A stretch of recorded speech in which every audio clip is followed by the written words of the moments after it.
Hi everyone, কেমন আছো তোমরা? আশা করি সকলে তোমরা ভালো আছো। এখন বাজে 6:30, মানে 6:20 বাজে। উঠে পড়েছি। আর বাইরের ওয়েদার দেখো কি সুন্দর।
বাইরে এত কুয়াশা আর ঠান্ডা, আমি সেই জন্য আর বাইরে বেরোলাম না।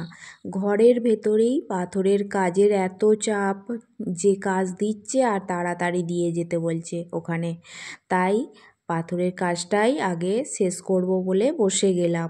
আর কাকিমা শাশুড়ি মারা গেছে বলছিলাম না, সেই জন্য আর ও কাজে যাবে না, 3 দিন বাড়িতেই থাকবে। ওই ঘাটছাদ্য বাড়ির সব কাজকর্ম দেখাশোনা করবে। আর 500 পাথরের কাজ আছে।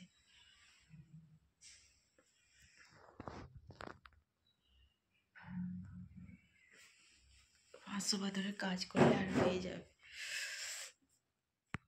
ওদিকে ঘাটছাদ্য বাড়ির দেখাশোনা করবে বলে, কাজকর্ম করবে বলে রেডি হচ্ছে। আর আমিও কাজ কিছুটা এগিয়ে ফেলেছি, পাথরের কাজ আর কি।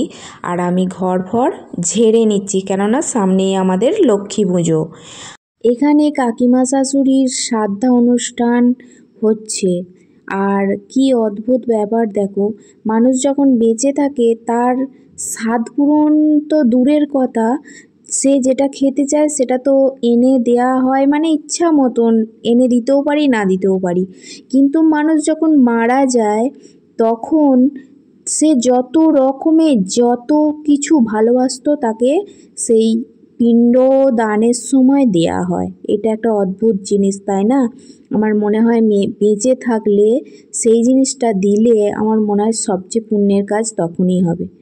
আমি বলতে চাইছি যে যখন মানুষ বেঁচে থাকবে তখনই সে যেটা যেটা খেতে ভালোবাসতো তখনই তাকে খাওয়ানো উচিত।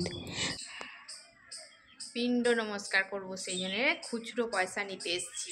মানুষটা যখন বেঁচে ছিল তখন আমাকে দিয়ে ওর ছেলেদের কাছে কত কথা মানে বলানোর জন্য বলে দিত আমাকে, যে একবার আমার ছেলেদেরকে আসতে বলো, আমার ছেলেদেরকে একবার আমাকে নিয়ে যেতে বলো, এইসব কথা আর কি। একে ডেকে দাও, ওকে ডেকে দাও একবার, এইসব কথাগুলো আমাকে আবার তাদেরকে বলতে হতো।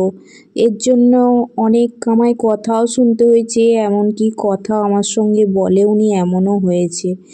আর কাকিমা যখন মারা গিয়েছিল না, আমি গীতা দিয়েছিলাম আর নমস্কার করেছিলাম, সেই জন্যে গঙ্গা স্নান করতে এসেছি।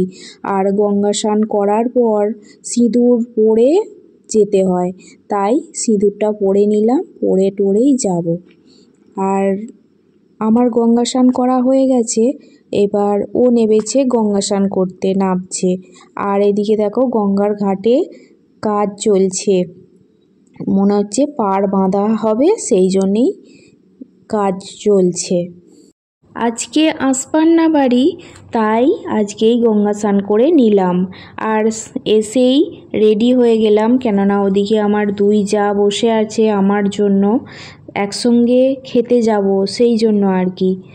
আর ওরা বড় জা অনেকক্ষণই এসে গেছে, এসে বসে আছে, একবার দেখা করে এসেছে হয়তো, কিন্তু আর বসে গেছি এখন খেতে। আর ওদেরকে গিফট দিয়েছিলাম, 2 যে বউকে 2টো শাড়ি দিয়েছিলাম।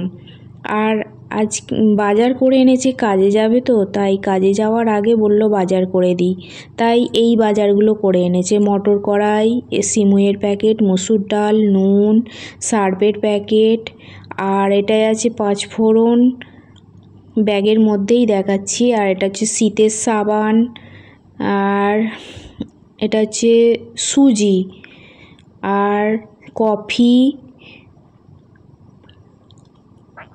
আর 10 প্যাকেট শ্যাম্পু। কখন কোনটা দরকার লাগে তাই একবারে 10 প্যাকেট শ্যাম্পু নিয়ে এসেছে। আর চা ফুরিয়েছিল তাই চাটাও আনা হয়েছে। আর এদিকে আমি বিস্কুট নিয়েছি 2 প্যাকেট, আর শীতের পাউরুটি নেওয়া হয়েছে। আর একটা ডিমও নিয়ে এসেছে, মিটকেসের ভেতর রেখেছি, সেটাই দেখিয়ে দিলাম তোমাদেরকে, ঠিক আছে। আর এদিকে একটু আমার ছেলে মানুষই করতে খুব ভালো লাগে, জানো তো। পশু পাখি এদের উপরে না আমার একটা আলাদাই টান আছে।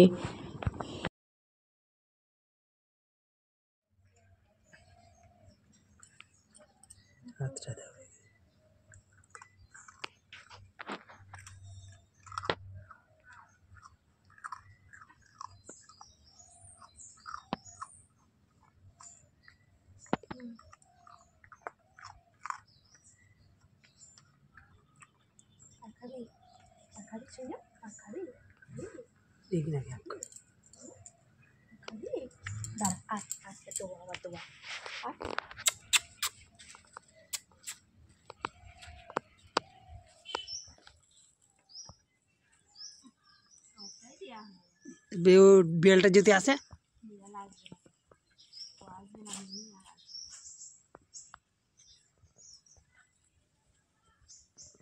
মাছ এনেছে, মাছের পোঁটা, আঁশ এগুলো আলাদা করে রেখে দিয়েছি, কারণ মেনি যদি আসে, মেনি আসবে না তো জানি, তাই বাচ্চা কুকুরটাকে দিয়ে দিলাম।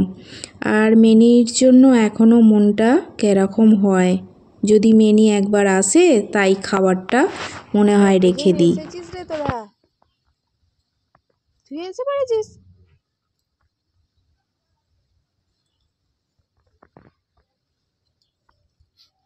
তুইও এসেছিস পটল?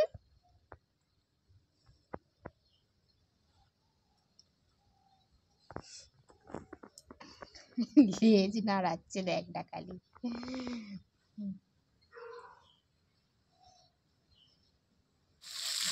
রান্না বসিয়ে দিয়েছি, মাছ ভাজা হচ্ছে, আলু সেদ্ধ চাপিয়েছি, গরগরে ভাত খাওয়া হবে, আর বেগুন ভাজা হয়ে গেছে, মাছগুলো ভাজবে, ভেজে ঝাল হবে। আর হচ্ছে পালং শাকের তরকারি করব, মানে পালং শাকের ডালনা, আনাজ কাটা আছে, করে নেব, রান্নাটা করে নিই।